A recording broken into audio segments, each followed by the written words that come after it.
Welcome to the Calgary Sessions. This is episode number 41. I'm your host, Jeff Humphreys. Today's guest, this will be a really cool conversation because she is multi-talented. We connected on Instagram. What she's been doing on Instagram is really cool. On the branding side of things, her cycling endeavors are obviously are also inspiring for me because she puts on a lot of kilometers. So this will be a really cool conversation. So introduce yourself, name, and what you're up to. Okay, my name is Lori Andrews, and I'm currently a photographer, and I also do art, and I do part-time modeling, and I'm a cycling fanatic and photographer. I was going to ask you how you frame your cycling. Yeah. Fanatic? Fanatic, yeah. And how long's that been? We're gonna go all over the place, so just like... Okay, yep. Sounds good. Well, cycling, I've always had a bike. Yep. Should I talk about where I'm from? We go wherever you want. Let's. I want to get into all of it, so let's go. Let's reverse it all back. Go back. You've watched a couple of shows. Yeah. Right before we got on camera, you said you've known Mark DJ Rice for a long time, which caught me off guard, which is crazy. But you've watched him, so the gist of the show is go back. Just tell everyone how you where you grew up, how you grew up, what you're interested in, and then we'll just start going. Okay. So I'm Calgary born and raised, and I only left for maybe 2 years, experiment, came back home. Where'd you go? I went to Whistler and Nelson, and cool. It wasn't a good fit. Either place. No, I like going there Yep. and coming back home. Too small, just different vibe? Different vibe. Yep. Yeah, I'm a little high strung for those places. Yeah, it was just too laid back. Yeah, really laid back. Okay. So I've always had a bike. Yep. I grew up in Dalhousie. Okay. Went to Dalhousie Elementary, H.D. Cartwright. Side note, I still follow my H.D. Cartwright gym teacher on Instagram. It's pretty great. Crazy. And then high school, I went to Churchill, and then I went to the University of Calgary, and I graduated with a BFA from the University of Calgary. So when you went to university, did you know what you wanted to do? Oh, yeah. I think I knew I wanted to be an artist from the time I was about 12 or 13 in junior high. I had already been sort of drawing on my own for hours and hours. And so I knew I wanted to get into the arts. And I didn't go to ACAD at the time because they didn't have a degree program. Now, what has it turned into? Like, is it that you get a full degree, and you can go to university and get minors. Okay. That's what I was really interested in, the sort of critical thinking and additional subject matter I could take at the university. So Sorry, where'd the passion for drawing at a young age? Like, how did that kind of materialize? I don't know. Did you get introduced to it by somebody? Sure. Carl Geist, who was also friends with DJ Rice and with my brother, was one of their fishing buddies. Okay. So they all fly fish together. Yep. And Carl was an amazing artist. Just like sketches, paintings, whatever? Yeah, he's a professor Yep. now. So, so that inspired me. And literally, if you're making me like go backwards in this way that I'm like, okay, literally, this is a pattern in my life. I saw that and I thought, I want to do that. So I started drawing. Was there classes back then? Like, were you in art class in junior high or high school? I was in junior high for sure, and high school as well. I took all the art classes, and I just had I had a natural ability to draw what I see. Yep. Maybe not the confidence to have confidence in my own subject matter or an idea, and that came as I grew older. Yeah. So, Because when you introduced yourself and you said you were an artist, that like, we don't know each other. We know each other a little bit, but I didn't know the art side of you. So like, what do you do? Is it paintings? Yeah. So I majored in drawing with a little side of social anthropology, but which is interesting. Yeah. Why'd you? So this is they cool. go together. Why? Yeah. Did you always know they went together, or what kind of? No, I was just really interested in social systems and people around the world and religious systems and learning what makes societies tick. Yep. And so and then art theory, critical theory went with that, but they feed off each other, right? Yeah, absolutely. Does it? Sorry, you got me going. Do you make decisions based off of that side? Absolutely, I do. Absolutely, and as I've grown older, even more so because I'm very, very concerned with social systems, social constructs, breaking them down, helping disadvantaged in any way I can, and promoting women. So all of the things that I learned before have informed who I am today. So, Interesting. yeah. And I'm guessing when you're learning all those and going through school, you wouldn't. Yeah, no, You I can't didn't. really I connect. don't think I was particularly bright. I mean, I did fine in school without trying. So obviously, if I had better systems, I would have done better. Yep. But I was always happy just to do well without a lot of effort. But as you get older, I'm a slow mature. I think I have TikTok ADHD. It's an interesting way to say it. Yeah. So I think, that's what happened, right? I just didn't know how to. I didn't know how to focus, and I can focus. I can hyper focus really well now. So. When you were drawing, and what does that degree look like? Like, how much were you actually drawing in a school? lot. So drawing and painting, they're the same thing. Okay. Creating that sort of, or even adding things, taking things away. That's all photography in my mind. Same thing. Interior design, when I used to do that, same thing. I've been painting now. So for the past year, as much as my anxiety would allow me, I've been going back to oil painting. And I'm using now, I avoided oil paints for a long time. Why? Because they're difficult? Toxic. So, but now you can use oil paints that are water-based and much better for the environment and better for your person. Yeah. So I've been oil painting, and I have big plans to have an entire series of very large cycling related oil paintings that also speak to Alberta and the wildlife and my experiences as a backcountry enthusiast. So. And when will these get released, do you think? Well, I'm hoping to be able to focus as pandemic winds down, because I did have a difficult time focusing. Yeah. So there's no timetable, and how many pieces do you kind of want? Do you want when I have a show, I want to have 20 pieces. So. big scale, like 4x5 Yeah, by 4s? there will be smaller ones. It's always nice to have smaller ones for people to be able to buy. Yep. But yeah, I'm going to price them for what they're worth. So I'll have lots of 4x5 or 5x5 pieces as well. Awesome. Yeah. Is it intimidating to go down that path at all? Are you super comfortable with the idea and the execution that you're going to No, pull? every single time I put a mark and I'm like, I have no idea what I'm doing. Even though I spent 5 years, 5-year program. Yeah, you're like degree, so you've done something right. If you don't do it every day, like daily practice is it. So that's what I'm hoping. That's sort of my goal this year, is daily practice. Cool. Yeah. Do you find that artists, so I've talked to a few now, and the crazy thing about this show is I've had when people find it and they listen to it and they listen to somebody. So what happens is, I'll give you the example. Maggie Hall, I had her on a couple of weeks ago. She shared to her network, and so the people on her network then listen to the show. And then they DM me. They're like, that was unbelievable. I had no idea what her story was. I've been following her for all these years. And then Amy gets into her story of her art career.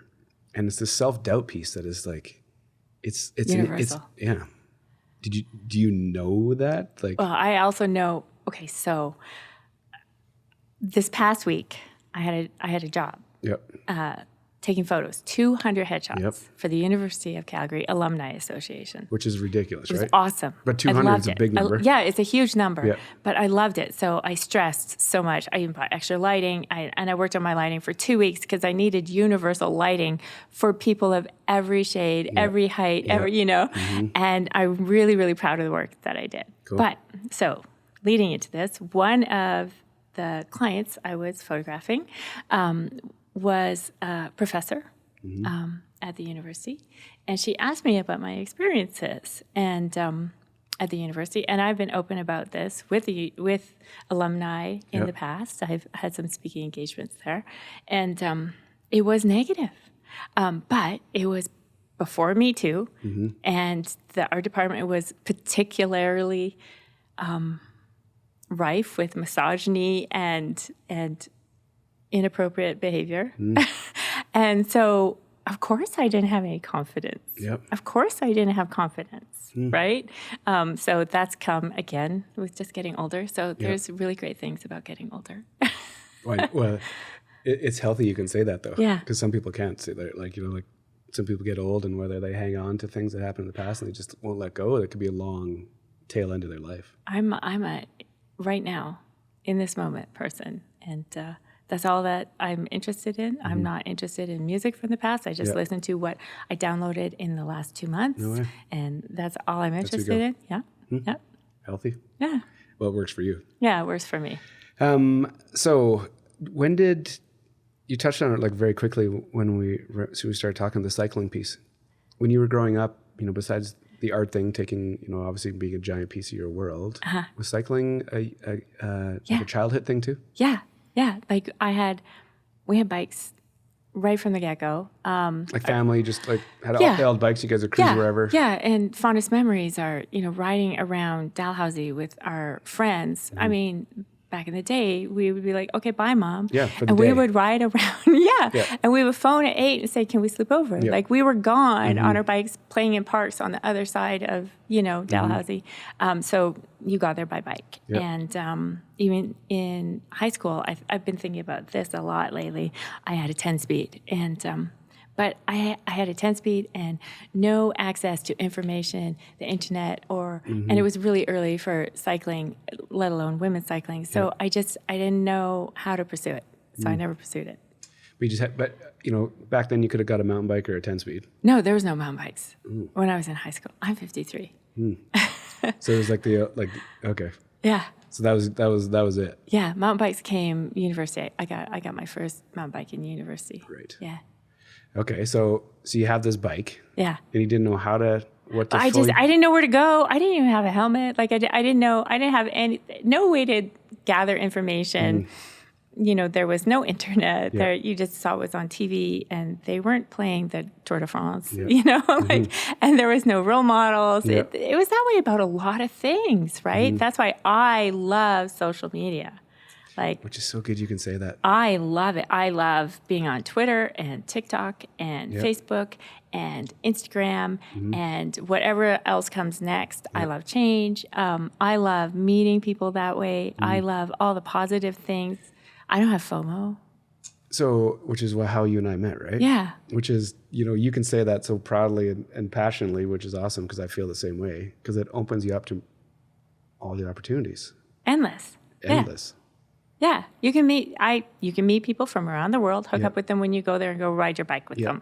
Yeah. Yeah. And that's what happens, right? Yeah. And were you an early adopter into social? Yeah. So a friend sent me, I wasn't on MySpace, but I did a series of MySpace photos because it was funny. It was already retro at the time. But a friend sent me an early invite to Flickr. Okay. And this goes back to that comment I made earlier. So I was on Flickr, bought my first, it was point and shoot, and I was doing interior design at the time. Okay.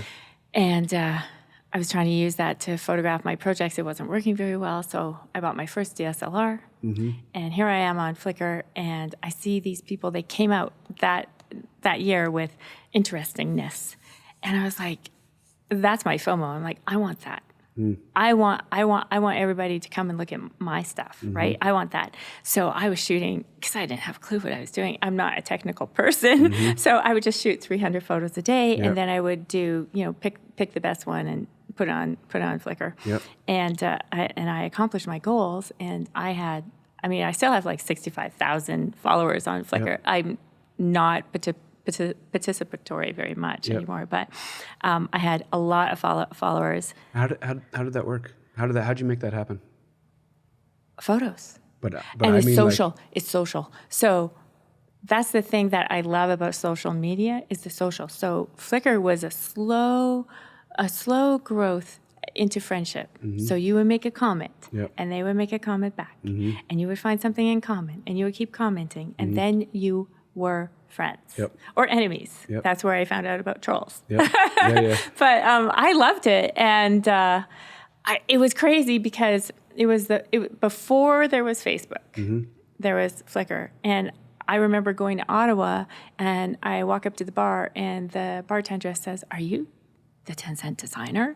I'm like, "Yes." And she knew me. And I went to, Crazy. and I fell in love with Grasslands National Park.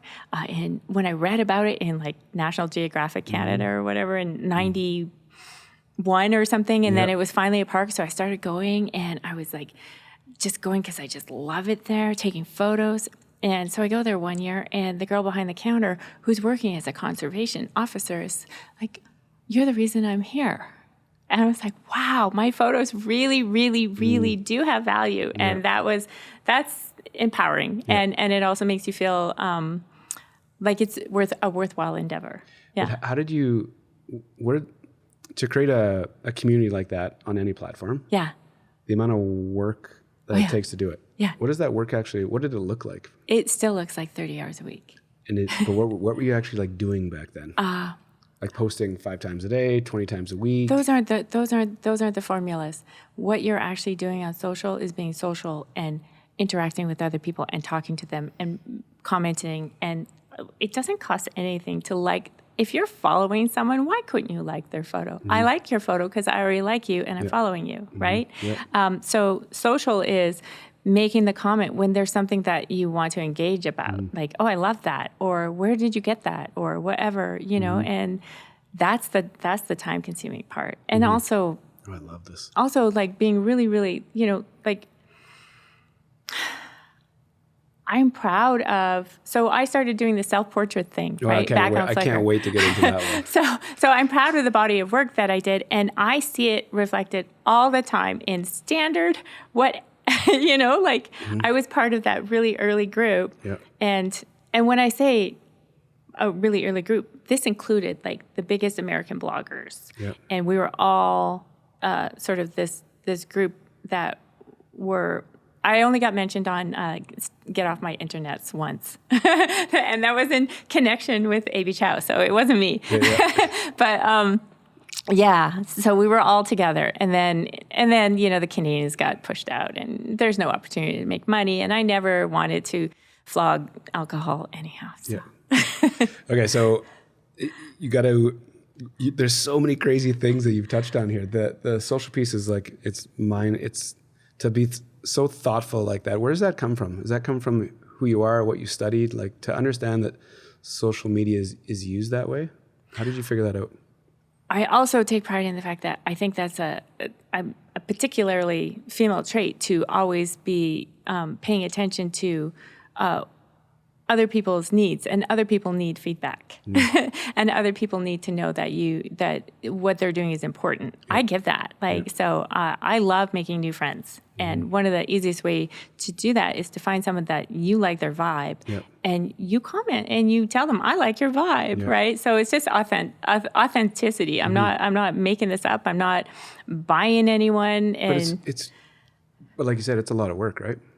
Yeah, but I really enjoy it. If I didn't, I'd quit. Yeah, for sure. Yeah. And that, do you find when you're talking to your peers, do people understand this? No, I have no. I'm very unusual in my demographic. Yeah. So no, I don't really. No. So they don't understand it. Do you ever get the sense that people are either like jealous or confused of the opportunities that present themselves to you? Absolutely. That has shown itself. Also disdain. Just sort of, when I say disdain, like I mean even family members like, I wouldn't waste my time doing that, right? And I'm like, I'm not wasting my time. This is real. It's not unreal. These are real people. This is real. And this is my network, and I love these people. Yeah. And the reason I was asking this question is because I find it so interesting. These people, either on the sidelines, they have these strong opinions on social, and they don't really understand what's actually happening. Yeah. You know, they think that we're being, if it's ourselves on camera, they feel like we're being narcissistic or like, why are you doing these things? And I have a story. Let's go.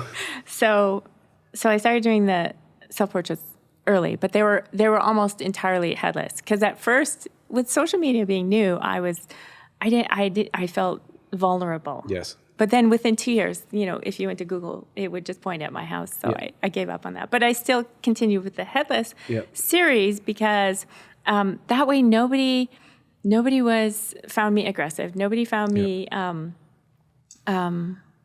nobody was jealous of me, and nobody hated me because I didn't look the way they thought I should look or whatever.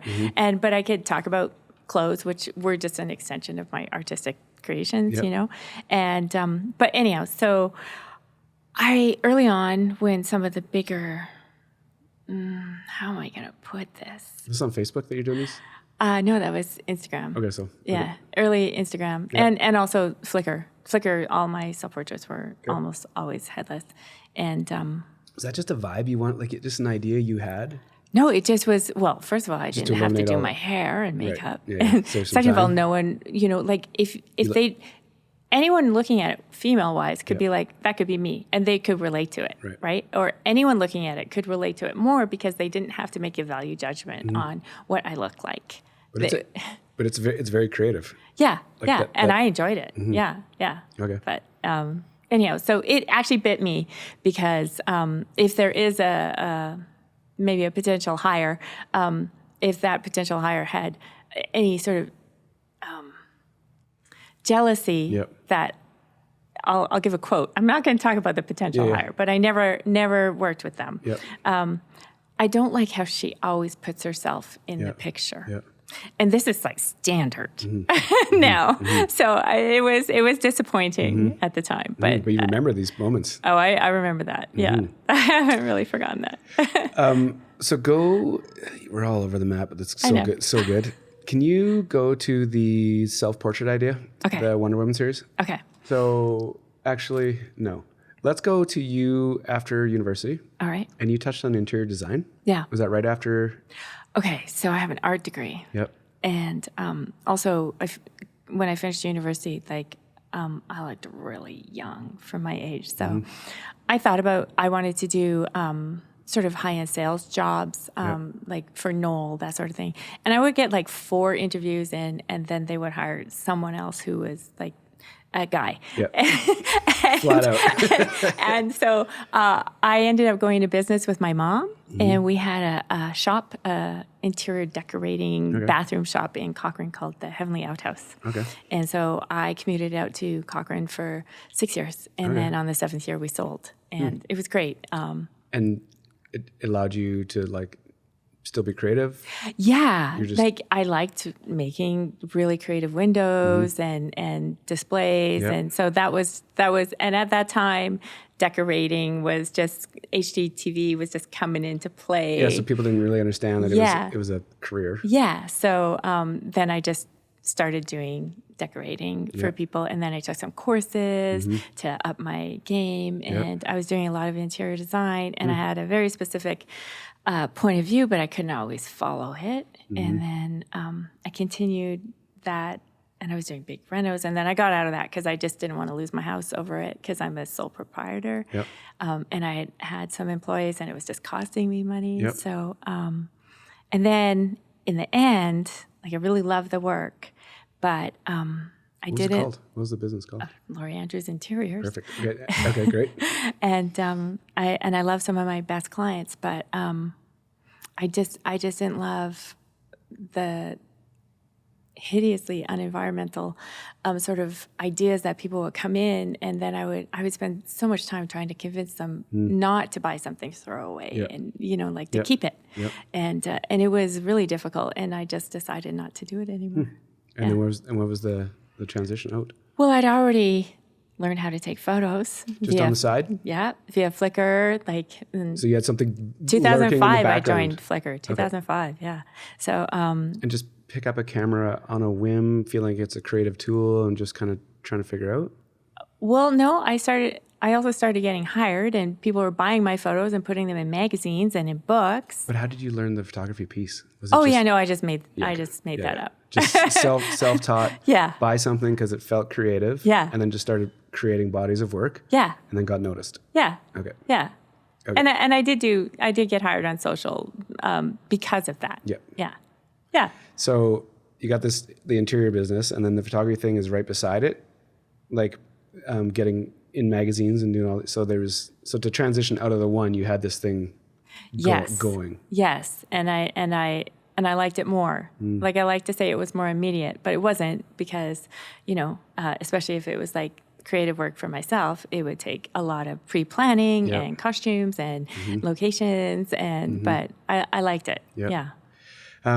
So you transition out. So as soon as you decide to go all in on it, what does that kind of point in your career look like? I was doing a lot of interiors for other interior designers. Like their final shots for the projects? And architecture. Yeah. And I was doing a lot more lifestyle stuff for people starting their websites and everything. And of course, the portraiture. I absolutely adore taking headshots. I love taking photos of people. Really? I like a session with somebody. They come in with 4 different outfits, and we give them enough photos to last for from their Tinder to their LinkedIn for like 5 years. Yep. And when they're happy, and I put my special Photoshop stamp on, so they look like themselves, but slightly elevated. Yeah. And I love doing that. How do you? Because that's tricky, isn't it? To get like a good headshot out of somebody. Yeah. What's your go-to move to make it work? Right. So I had 200 people come through my studio. Which sounds exhausting. And this time I figured something out, because I'm always trying to get people. Okay, so this is how people pose. They stand up really straight, and they arch their back almost backwards, and they put their head back. It's not a good look. It's not a good look, right? Because if you're trying to, most of us are trying to have a better jawline, okay? So you drop your shoulders and you bring your jaw forward, but that was very difficult to get across. So because it's very unnatural. Because then people go like this, right? So it's so funny you say that, because Brian, my guy, we were doing headshots and for some clients, and I'm just in the background. He's saying the exact same thing, which is really interesting, but I find it awkward to try and get in that position. Yeah, so I came up with the perfect sort of mini fix.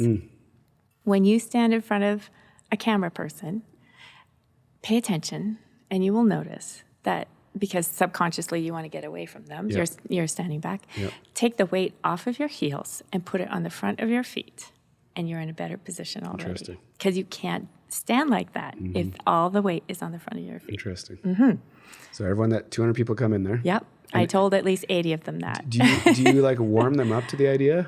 Oh, yeah. Because here's the hilarious thing. Before we start the show, the apprehension of getting on camera, like, it's a thing.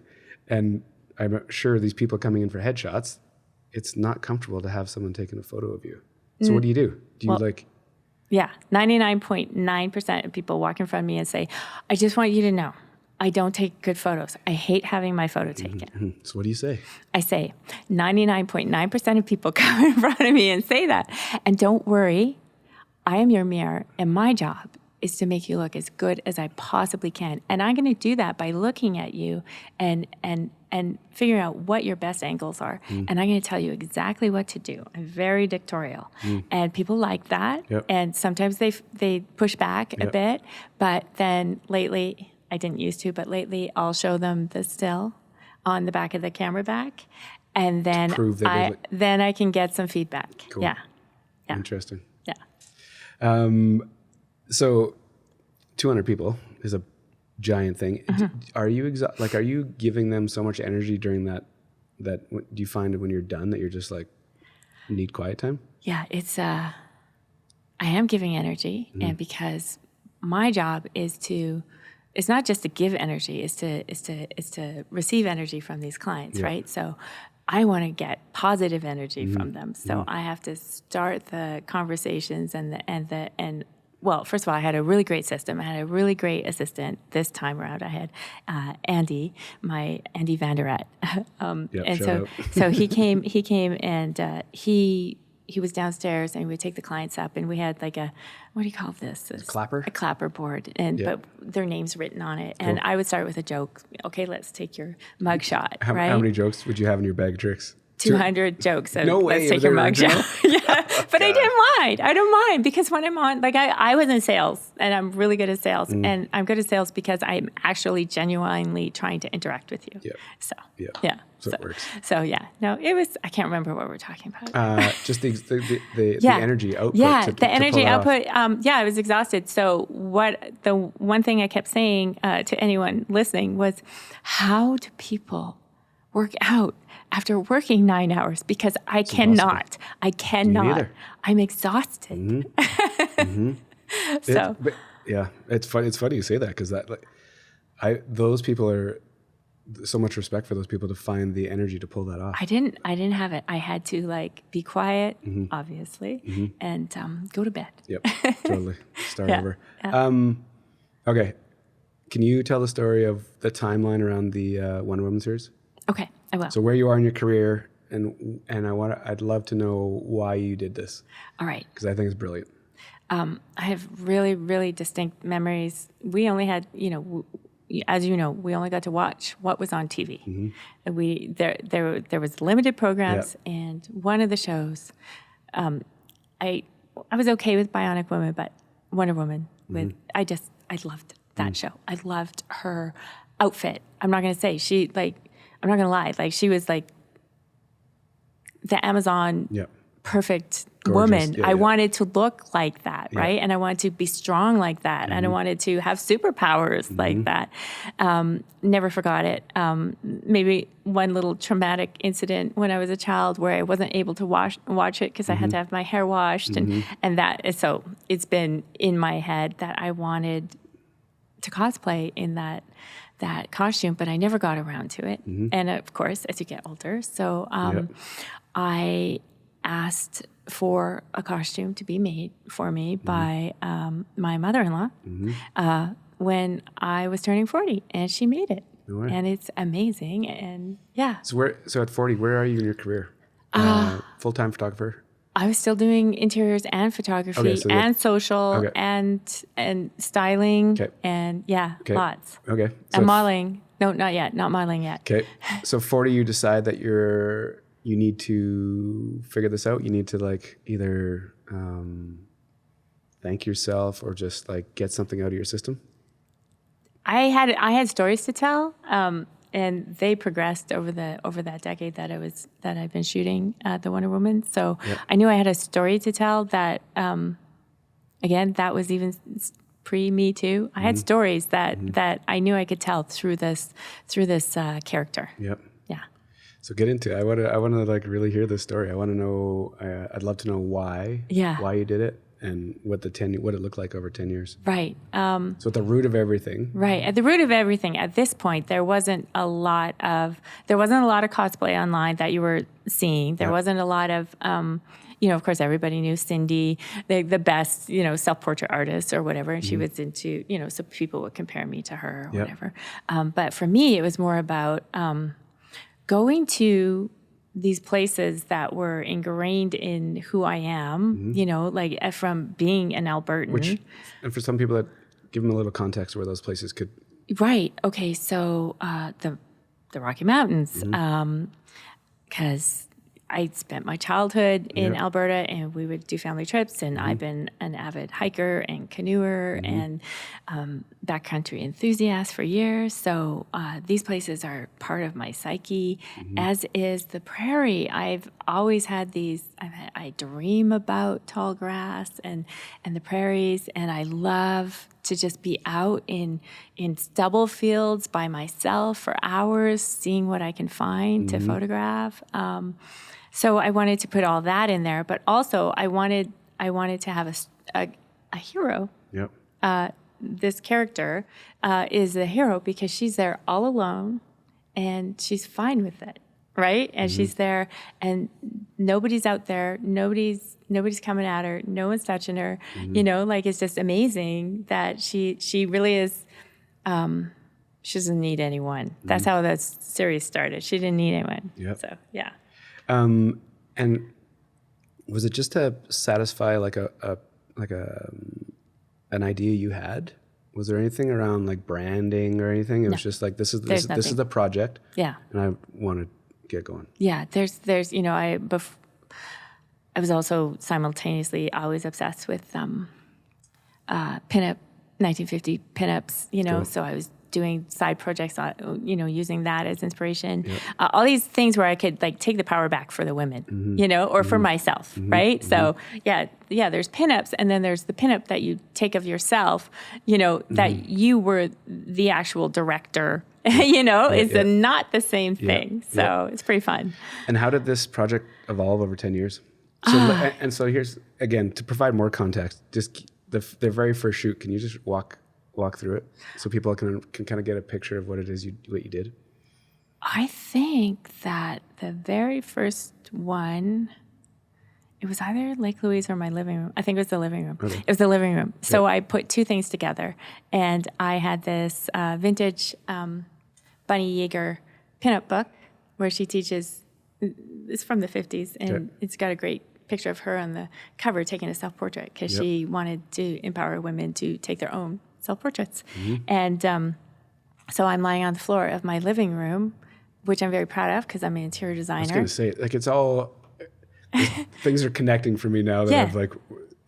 So, and I'm wearing the costume that I just love more than anything. I don't like wearing it. I don't like being seen in it in public. I'm very self-conscious, but I like the photos. So I'm in my room surrounded by the things that I chose and I put in there, and I'm using my artistic vision to mount the camera up on a boom and take my own self-portrait while reading about Bunny Yeager taking her own self-portraits. And that's what that one was about. It was just like taking back, I don't need anyone else to orchestrate any of this for me. Yeah. So 10 years into it, you would come up with new ideas and then put on the get dressed up and go do the shoot. Yeah. Like what was the thought process over 10 years of, you gave me a book before we got on camera, and there's a bunch of, it's filled with different pictures. So it was a monthly adventure. Was it just when you had time and inspiration to go get something, or what was it? Time and inspiration. It's like, what do I want to do? I know what I want to do. I want to do this. I want to do this. And sometimes I would have to get an assistant, and sometimes I didn't. Sometimes like when I went to grasslands and shot those, I went by myself. I hiked in, I changed my clothes, hoping nobody was coming by. And there's no one there, so it was no problem. And the wind was insane, and I set up my camera, and I caught my cape flying, and it was just amazing. And is it, like when you said it earlier about like, it's almost uncomfortable, right? Like you're not doing it for the show, you're doing it for the art side of it. Oh yeah, it's like me personally. I don't like being in public wearing revealing clothing, right? But for photos, that's a different thing. That's a character. That's the story I'm talking about. That's my inner voice, not my outer voice. So yeah. And I'm sure it led to a million discussions. Yes. Mostly, I think a lot of people would be like, oh, well, she's, megalomaniac. She thinks she's so great. And it's like, no, actually, this is my wounded inner child, just like winning. And was there ever a moment in time where it was like the things really that got going? Like that side of your business, like photography business, was there a moment that it got going? Was it tied to anything, or was it just this constant forward direction? I would say that it was really circled back into my social. So when I was in the middle of doing that series, I was getting a lot of television work and brands that wanted to work with me, and I was experimenting with that, and I didn't like it for the most part. The brands would come to you? Yeah. They would see you operating on social? Yeah. And so I did like, and I was on, what's the American PBS? Yep. They did a special. They came to Calgary and spent an entire day filming me just because of my social. And I had a 7-minute segment on crazy PBS. Just because of your social was just a body of photos. Photos, no videos. Yeah. And just you being creative and showcasing the things you're interested in. Yeah, and just showcasing what I'm interested in and what makes me tick and what is good and great and wonderful. And did you mix it with some client stuff too? Is it heavy you? Yeah, always. Yeah, You. yeah. So, and the reason you've built a very strong brand online. Did you know that that's what you're up to when you started posting all the photos and stuff? I was getting there, and then I just dismantled it and started over during COVID. I just did a complete pivot. Yep. And it's a chance that I'm taking, and it's starting to pay off. Yep. But what's so interesting is, people, even in today's world, there's such a debate around social media. People don't understand why to do it. They don't understand how to do it. And they don't understand the true powers of it. You've figured it out early. It makes me accountable to be creative to myself. And what do you think of that? How do you handle that pressure? Pressure like that makes me want it, right? Like I want to have success at every venture that I'm doing. So I want this. Like I'm doing a pivot and I want to be the best. You going to talk about the pivot or not? Sure, I don't mind. No, this is your show. All right. So pandemic like crushed a lot of my, photography gigs and modeling gigs. Yeah. And my business particularly suffered. And also I'm caregiving my mom who had cancer and trying to be really careful. And you're really like... Yeah, and I got COVID before you could even get... Yeah, I don't know how I got it. No one knows how I got it. But anyhow, it was mild. And so I'm triple vaxxed now. But I still worry about it. But so I didn't work for, it's 2 years, right? Yeah. 8-9 months at least. So, my business really suffered. And like you, what did I do? All I could really do that mentally is I went out and I rode my bike.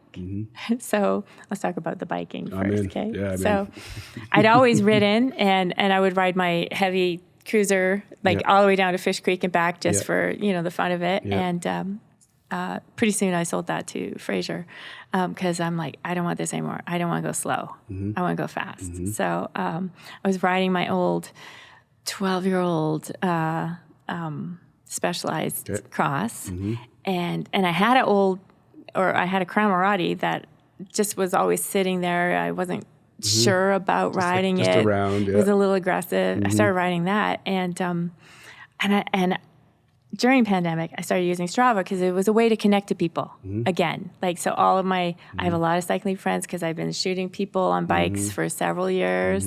And winter cycling, Congress, and stuff like that. So. I started riding and I got a cup or two and I was like, oh, wait a minute. I want that. I like that. That's a new thing that I could attempt to do because I don't see myself as particularly athletic. And I'm like, I could do that. So I put in the work and... So before the pandemic, you're riding very recreational? Almost every day, but at 16 kilometers an hour for an hour. Just to get some fresh air and just to be out in space? Just because I ride bikes and yeah. Okay. And then post or during pandemic, I'm riding 2 to 3 hours a day. Yep. And this is the pivot. Yeah. So the pivot goes from... I start meeting people who are also road biking. Yep. And I want to be involved in that. And so I want them to hire me to take photos. Okay, which is brilliant. You had been doing some cycling photography work leading up before this? Yeah. Sporadically? So I have I'm really friendly with I'm a cycling advocate. I want everybody to be able to ride a bike. You don't have to ride fast. Yeah. And so I had already done a series, YYC She, Her on bikes. Okay. And I want to go further with that now that things are winding down maybe, and have like a book on the wonderful people I met and all the reasons. And women have really good stories about why they ride bikes, and it's super inspiring. Yep. Yeah. So you had touched on it. Yeah. The cycling world. Yeah. You're like dabbling in it. You had that. You were riding just recreational. My whole life. Yeah. Pandemic fires up. Yeah. So then I'm riding a lot more mountain biking too, but I'm I'm not as good, or I'm chicken. So, but on a road bike, I have no fear. Yep. So then I start. I meet other people, and I meet someone else who's interested in this sort of genre of work, like cycling photography. And so we decide to partner up in 10 Cent Studio Cycling. So Jordan, a spin-off. Yeah. Okay. So Jordan Paul is already on a cycling team. Okay. And so we start working together, and it's really exciting because I'm like, okay, yeah, this is something we can do. And the feedback isn't instant because everybody loves the photos, but nobody wants to pay for them, right? Yeah. So how do you balance that, and how do you grow it? I happen to love it, just like social. So I'm out there shooting the races because I love it, because I'm trying to learn how to really show the atmosphere. Yeah. Well, some of your shots on your website are insane. Thanks. And Jordan's gotten really, really good too. Yeah. So, and then filming, then we want to do video. So he bought a drone. I just bought my own drone. Cool. And we have all sorts of video capabilities, and it's finally paying off. And I say that because I got my first contract.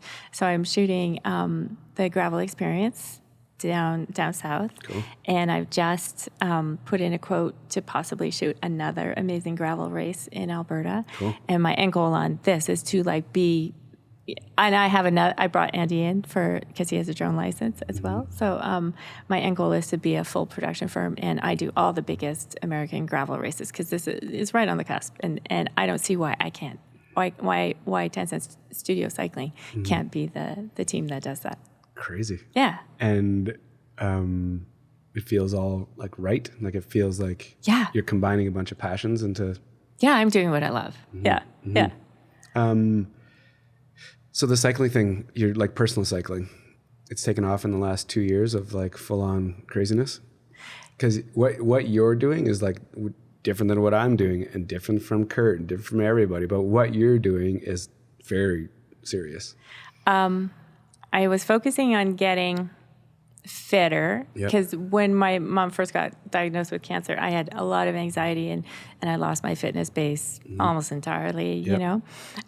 So it's been a couple of years of focusing on that. So I've joined Peloton Racing, which is momentum cycling.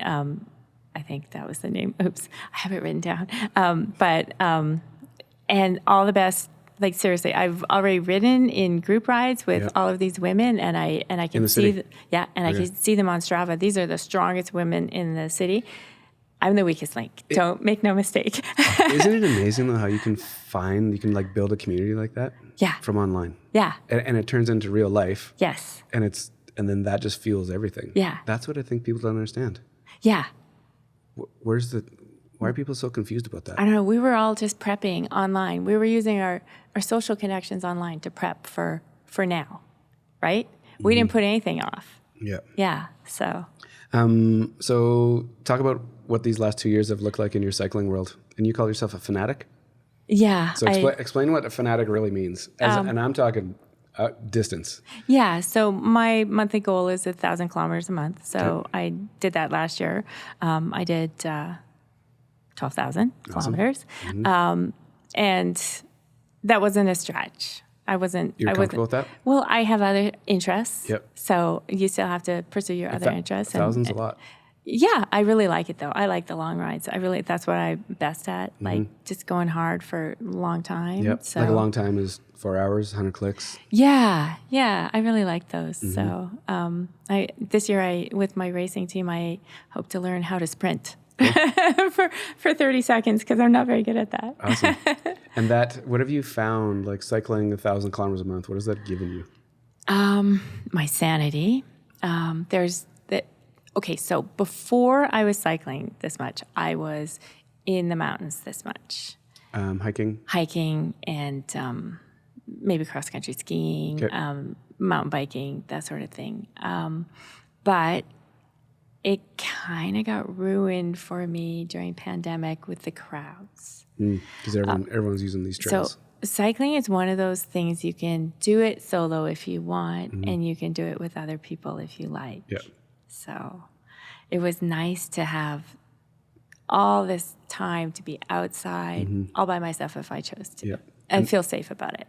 And that time with yourself, are you comfortable with that? You Oh, know, I'm very comfortable with it. like when you go ride for 4 hours, I don't know what Yeah. you do. Like, I don't know if you have music or what you do, No. but nothing? No, Nothing in your ears? no. Just whatever's in your head? Whatever's in my head, hopefully what I'm paying attention to what's around me. Dodging whatever. Women have to pay a little more attention to what's around them. So, yeah. Did you, the in your head piece, did you, as you're riding these big distances, did the pivot idea come to you when you're, like, where did that come from? How did you come up with the idea? Like all of everything I've ever done, it was just really organic. It's like, oh, let's shoot. Let's do this together. Let's do this. Oh, well, let's monetize this, but monetize it not in a way that's like profit-based, but more like lifestyle-based, so that I can continue to do it. Yeah. So. Which is interesting, right? That business switch to go from, I'm passionate about this, but how can I make something of this? Yeah. That's an interesting talent to have.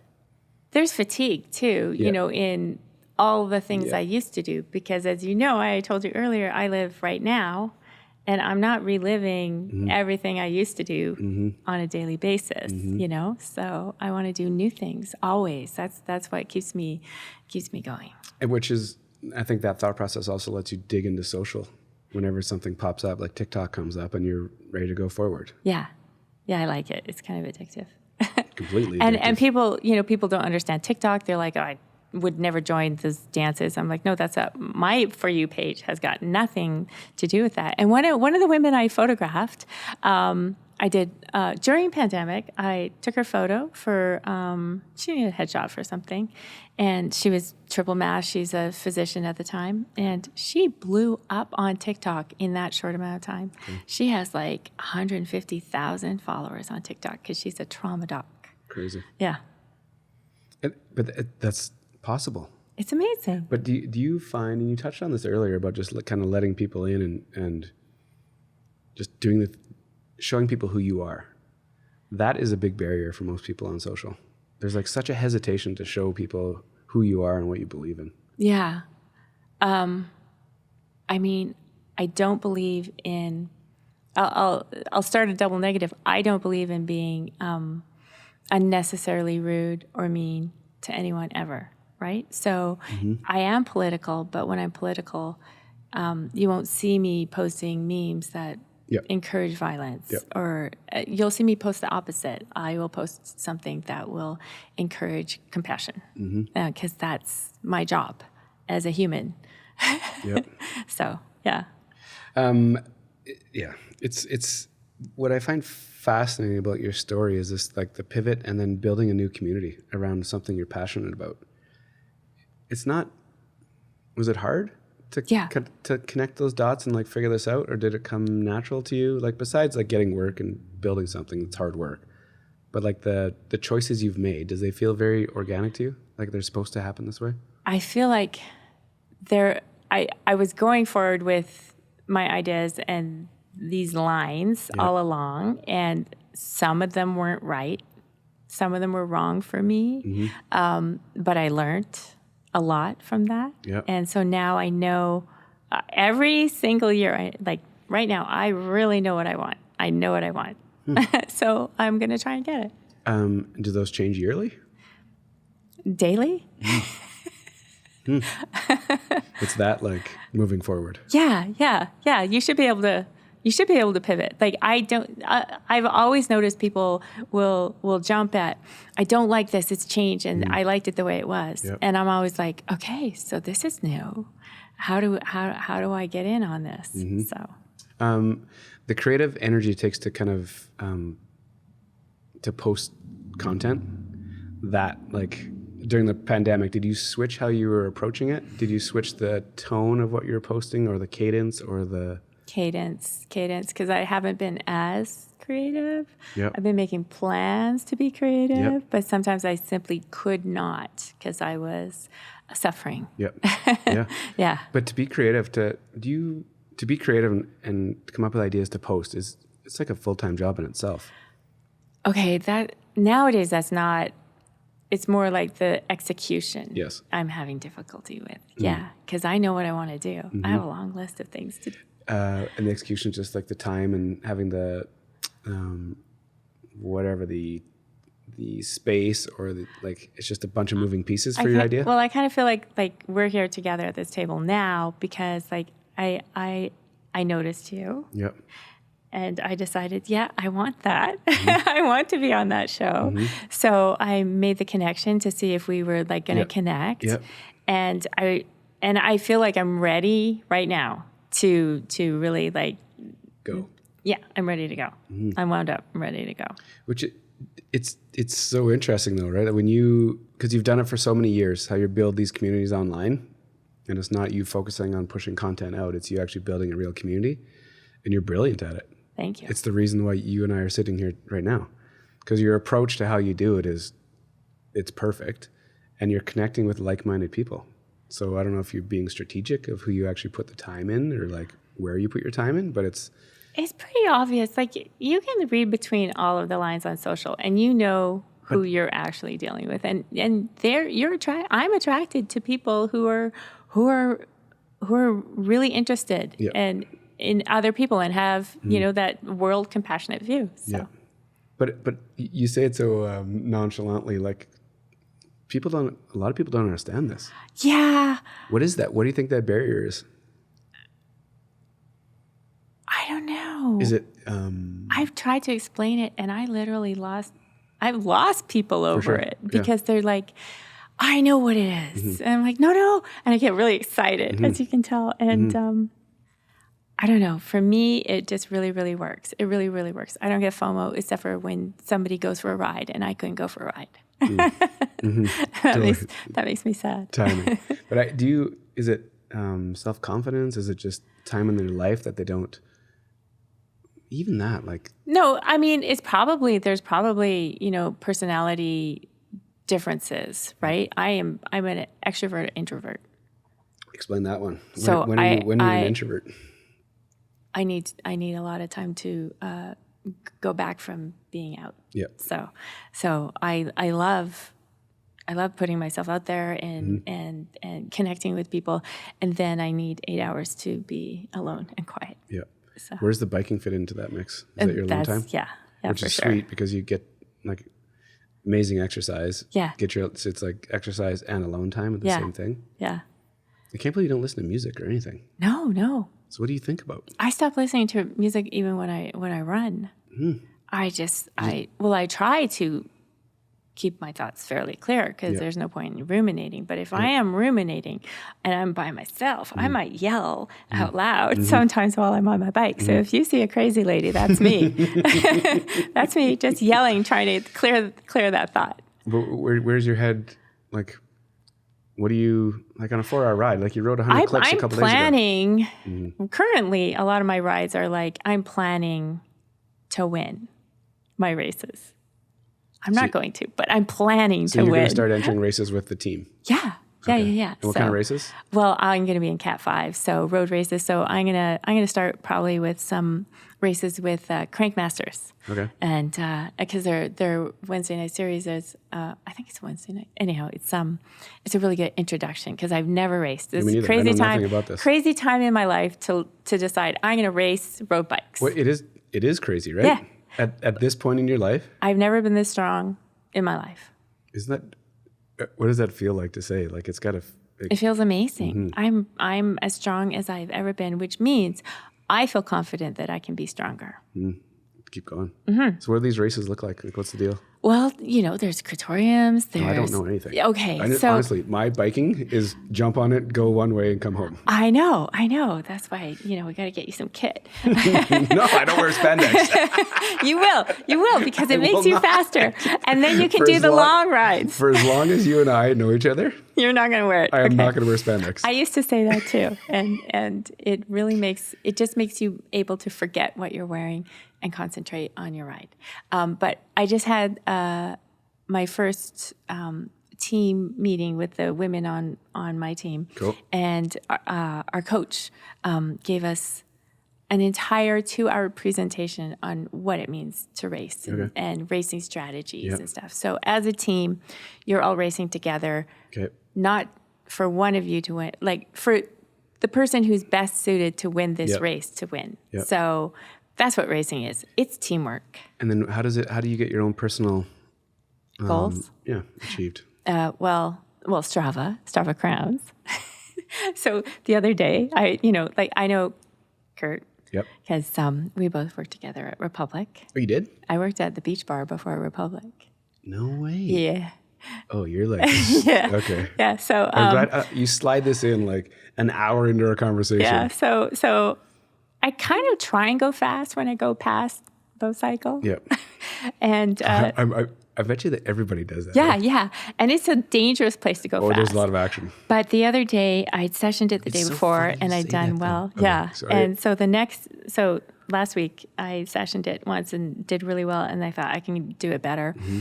And so at one point, I was going down Bow at 55, and I was just, the faster I go, the faster I want to go, and it motivates me so much. So I got multiple crowns that day, and all by myself, no teammates. Yeah. Sure, I had my friend the Wind, but Do you feel like the amount you ride that, some days you'll take your first 10 pedals and your legs aren't there, and then other days you're like, oh, here they are, and then you can do those kind of days? Some days after 90 kilometers, one day I'd already ridden 90 kilometers in Banff. Yeah. And at the 90 kilometer mark, we just hammered it. Jordan was with me, and we hammered it, and I got a cup on the 1A. And I don't know how I found that energy. So that's what cycling is. It's like you can draw energy out of yourself that you didn't even know you had. So I love it. Oh, I can tell. Your ride looked good this morning. Little ride. Oh yeah, but here's the I'm so not into being on a trainer this winter. It's unbelievable. And I think what happened to me was the pandemic, the gyms closed. Yeah. And I was, before the pandemic, I was going to the gym like 4 days a week. It closed, I go to zero. I'm like, I picked up this biking thing. I'm just going to hammer this trainer. So the last winter was easy. Yeah. Every day I get on my bike, ride 50K, and I felt great. And you're This losing year- your motivation. Yeah, this year the gyms are open. The gyms are open. I'm playing hockey 2 or 3 days a week. So I have all these things going on. So now when I look at this trainer, I'm like, oh God, it's torture. Yeah, it's warm out. I took my bike off the trainer. But I ride in the winter too with studded tires because it's better than the trainer. However, Trainer Road brought me to this point right now, and I'm really strong because I trained consistently for almost 3 months on a very specific program to increase my core strength. Yeah. And it's worked. Yeah. Crazy. Evidence, like really evidence-based training, and it worked. Yeah. Interesting. So when's your first race? I don't know. I have to sign up. I'm going to. Are you nervous? Oh, I'm terrified. Really? I don't want to fall. Oh, like it riding those big packs. Yeah. You think you might like wheel somebody? Well, lots of people do. But it just depends what kind of race I enter and everything. But a lot of people will say, oh, aren't you afraid of, mountain biking's safer, you don't die, and I'm like, yeah, but when I'm going 75 kilometers down a road in, on Storm Mountain or something, if I fall, I die. And then at least I'm not crippled. Me too. No, which is not a funny joke, but it's kind of It's a joke true. because I'm willing to, I do a lot of risk analysis and I only ride to my abilities, except for when I'm trying to get a crowd.